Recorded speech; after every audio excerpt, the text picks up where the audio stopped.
The euthanasia bill in the UK has gained a lot of traction and momentum in the last couple of months, and the Christians, myself included, are coming out and saying this is a really bad idea. This removes protections around people's lives, and it should be a huge red flag to the UK government that we're all saying this is not a good thing. Let's stop this. But unfortunately, they seem to be continuing on with it. So let's have a look at what some of the Christians are saying.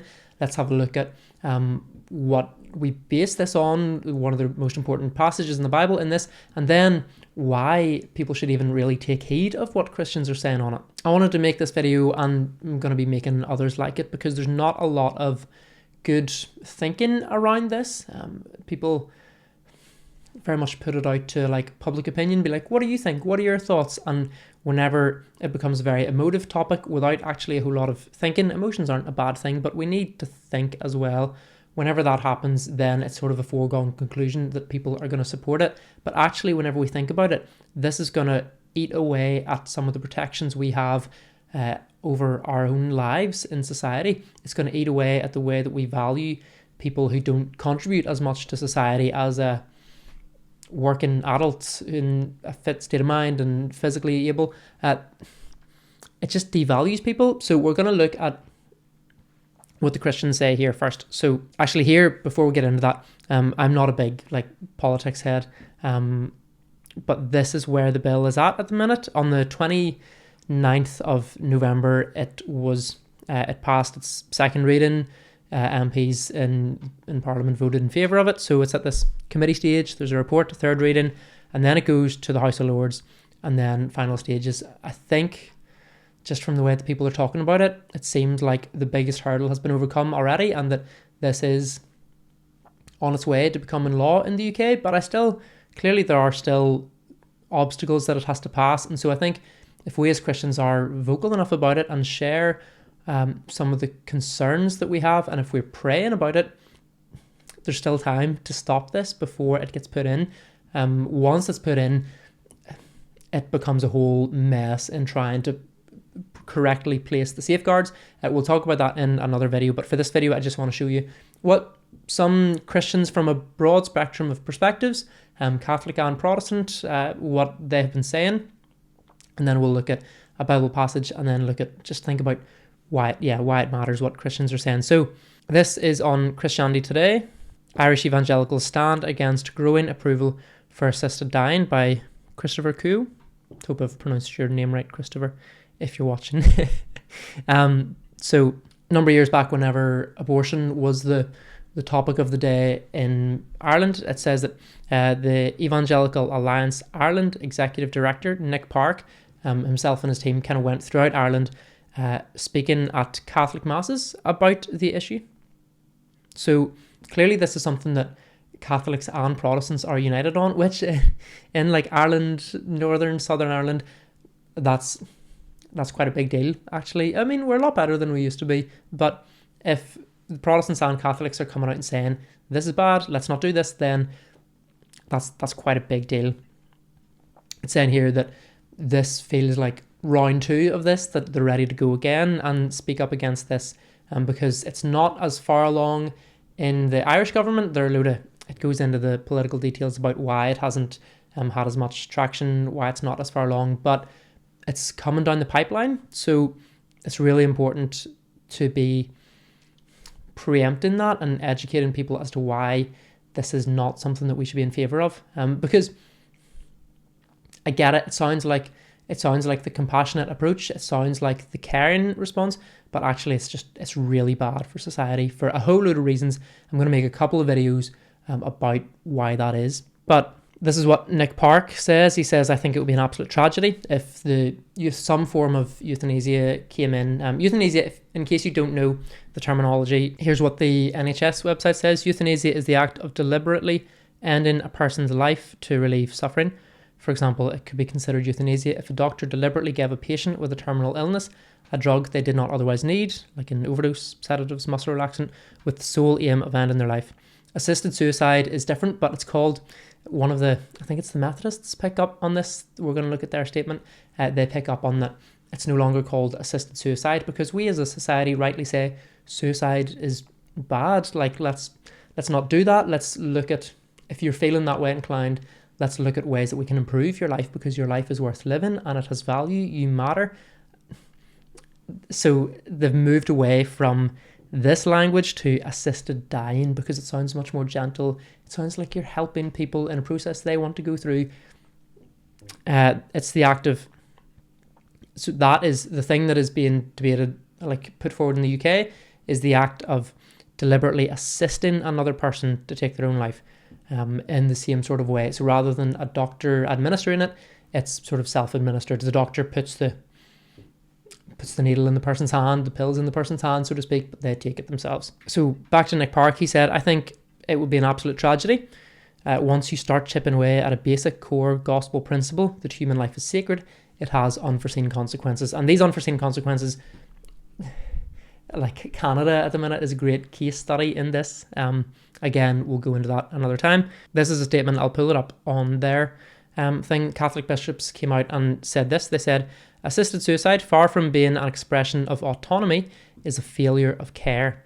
By legislating for assisted suicide or euthanasia, the state would contribute to undermining the confidence of people who are terminally ill, who want to be cared for and want to live life as fully as possible until death naturally comes. They also pick up on something really interesting about how this changes the relationship between doctors and patients, because at the minute you go to a doctor and like a healthcare professional and you just sort of assume, like the base assumption about that relationship is this person is here in this role to assist me in my health, to improve my health, to make me well, to facilitate my well-being. That fundamentally changes once assisted suicide, euthanasia, whatever it comes in. It says, in our culture, we rightly hold doctors and nurses, and there are other healthcare professionals than doctors and nurses. My wife's an occupational therapist, so I'm always like, the OTs and the physios and the speech and language therapists and the dietitians, and they don't get as much spotlight. So if you're one of those people, go you. You're doing a good job too. In our culture, we rightly hold, all the doctors and nurses do a good job too. I'm not taking away from them, but we rightly hold doctors and nurses in high esteem because they are presumed always to be at the service of life for as long as their patient lives. This is off the Hippocratic Oath, which doctors take, which is a guy from way back in the day, Hippocrates, I believe he was called, Greek guy. He was like sort of seen as like the father of healthcare, and doctors take this oath and say that they're going to preserve life. So you assume that, okay, doctors, nurses, healthcare professionals, they are going to be in the service of life as long as their patient lives. So they say we call on Catholics to stand firmly in support of nurses and doctors who stand for life. One day it may be your life. That was what the Catholics said. Here is what the Roman Catholics, here is what the Methodists say. They actually came out strongly in opposition to it as well. So here is, yes, it was the Methodists who pick up on the change in language about how we talk about this. Since the 2013 report, since this report, some of the language has changed. Physician-assisted suicide is now assisted dying or dying with dignity. You see there, that's like a really big change in the language and the way that we speak about it, and that is going to have subconsciously an effect on the way that people think about it. Same with like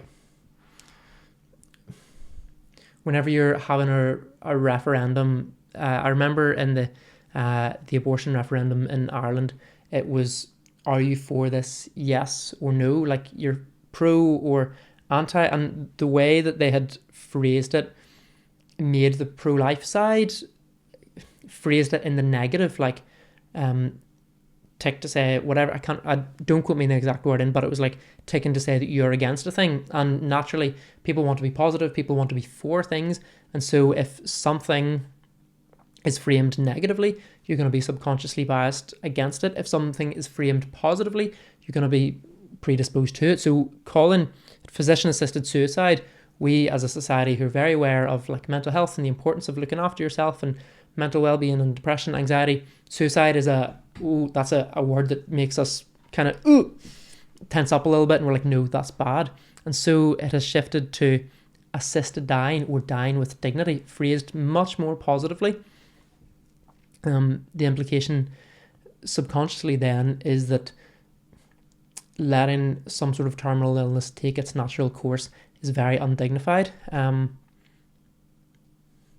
and that then that person has no dignity. But as we'll see, we're going to look at, I don't know if you can see, it's quite small here, but we're going to look at Genesis 1. Our dignity comes from being made in the image of God, so that can't be changed by anything that happens to us.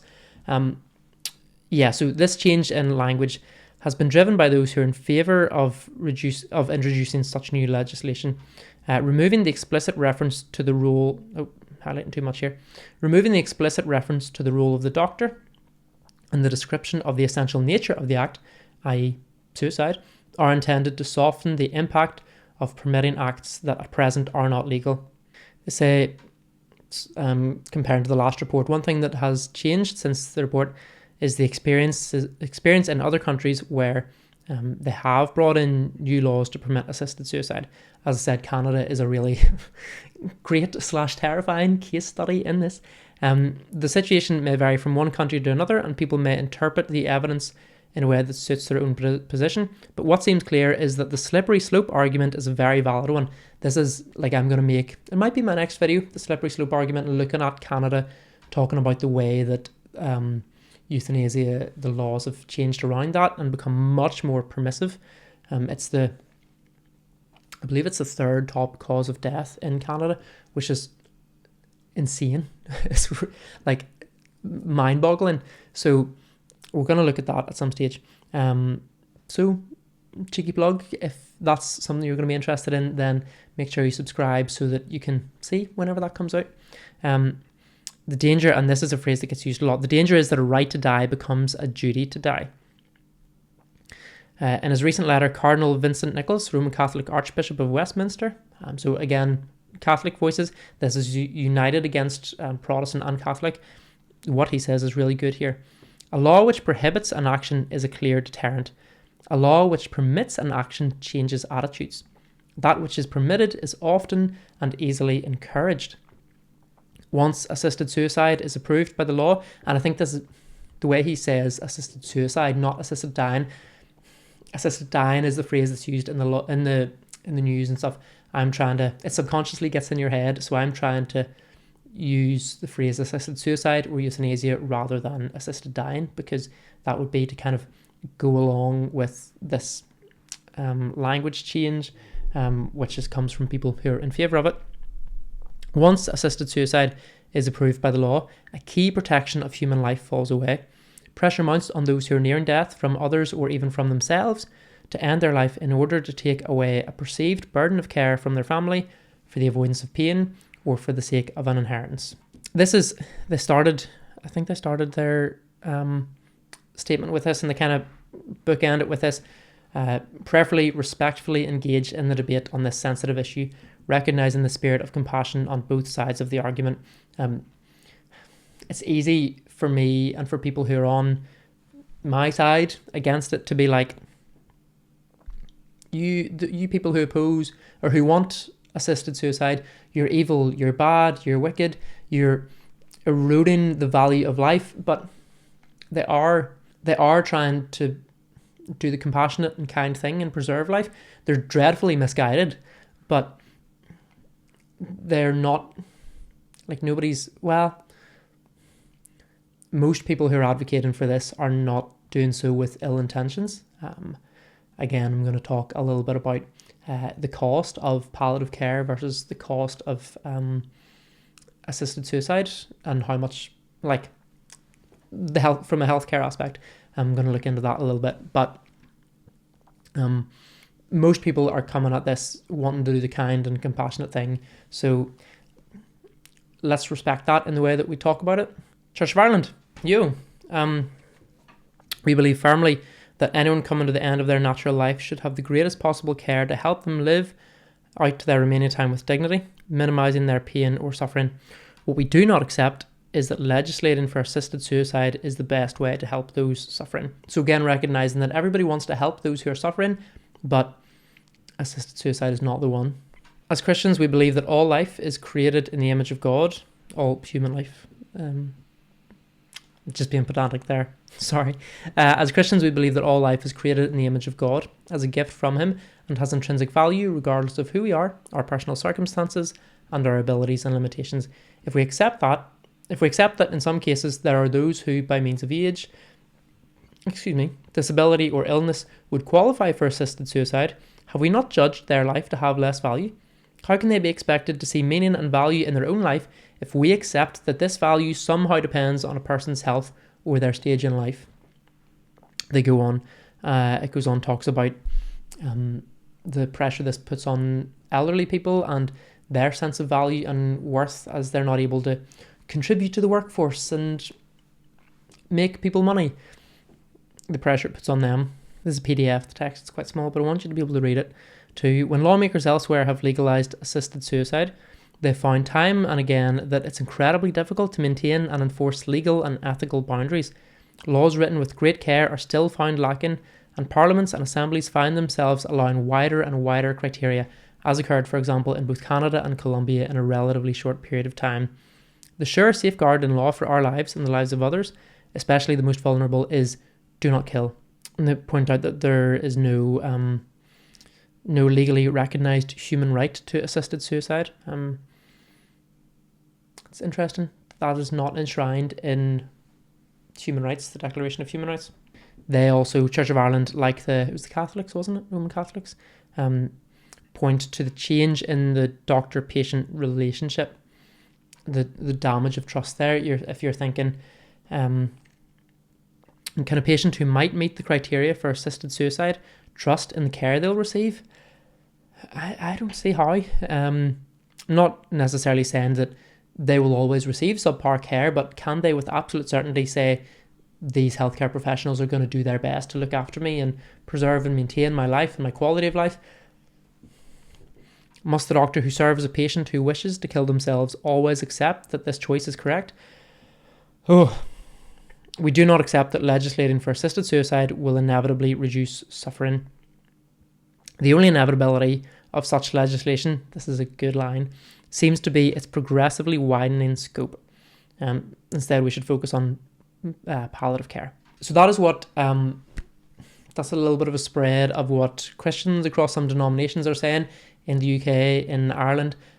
All of this comes from our deep conviction, the biblical truth that humans are made in the image of God. This is perhaps one of the most important Bible verses and biblical concepts that we can know in the 21st century, because so many of our questions, whether it is abortion, euthanasia, gender, sexuality, AI, so much of it comes down to what does it mean to be human? And primarily for us as Christians, our answer to that question is to be human is to be made in the image of God.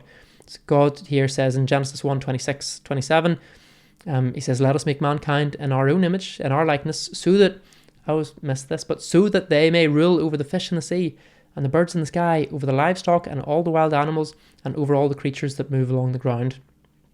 To be made in God's image is to be given huge value and dignity, because God made us to rule the world on his behalf. So God created mankind in his own image. In the image of God, he created them. Male and female, he created them.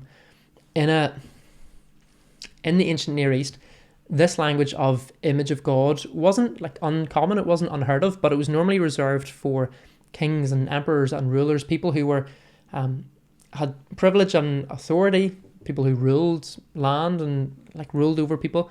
They would have said, pharaohs, for example, in Egypt, it was popularly believed that they were made in the image of the gods, but that the peasants, the lower classes, weren't, and so that was why they could rule over them and enslave them and force them to do stuff, because they were like God, but the other people weren't. Similarly, throughout history, male-female dynamics have been difficult, you could say. Males have historically, and this is not some woke ideology, you see this in Genesis 3 whenever God says to Eve, your desire will be for your husband, but he will rule over you. Men have typically mistreated and oppressed women. What exactly that looks like, that's up for debate, but that has generally been the balance of things. But in the beginning, God created mankind in his own image. In the image of God, he created them. Male and female, he created them. This levels the playing field between men and women.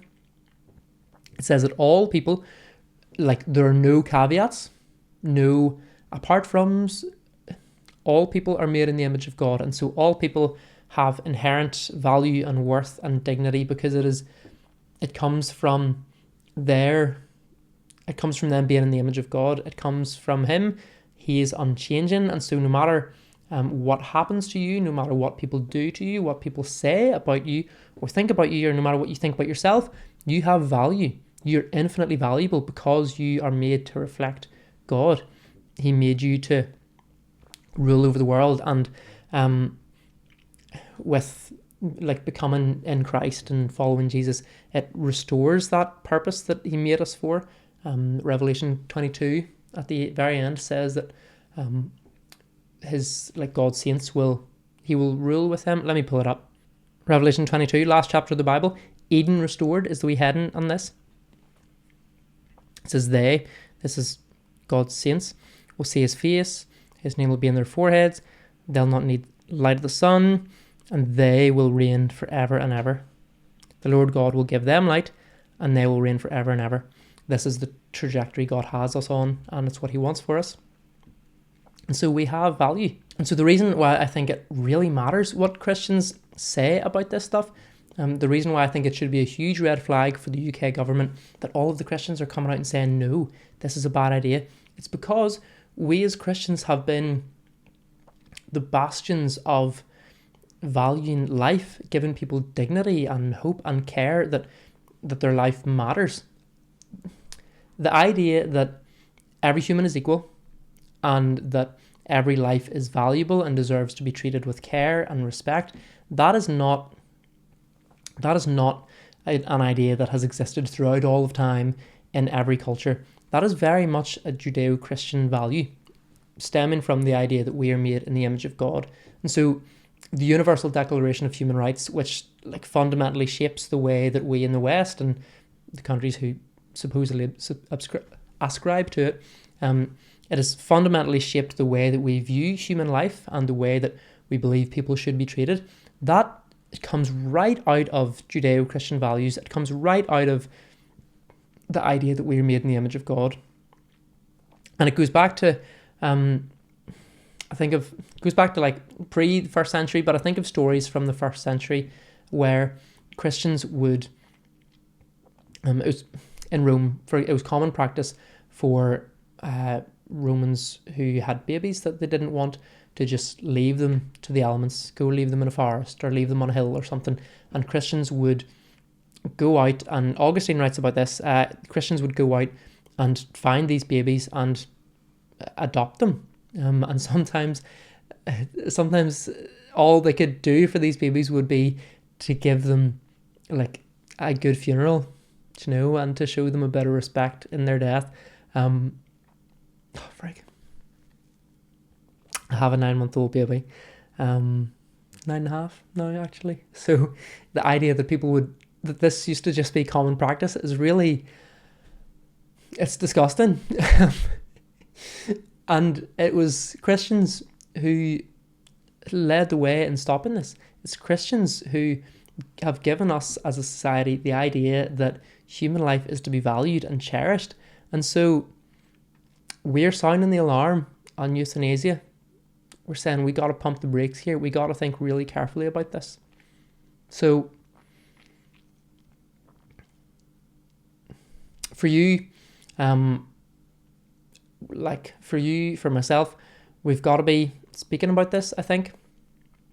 If there are any petitions going, sign a wee petition, pray about it. We really need to ask the Lord to stop this in its tracks. He can, but we really need to be interceding.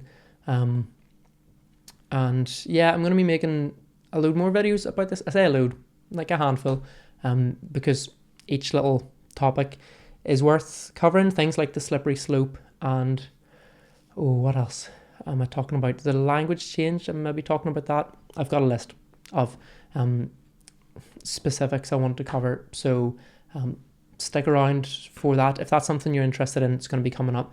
If you're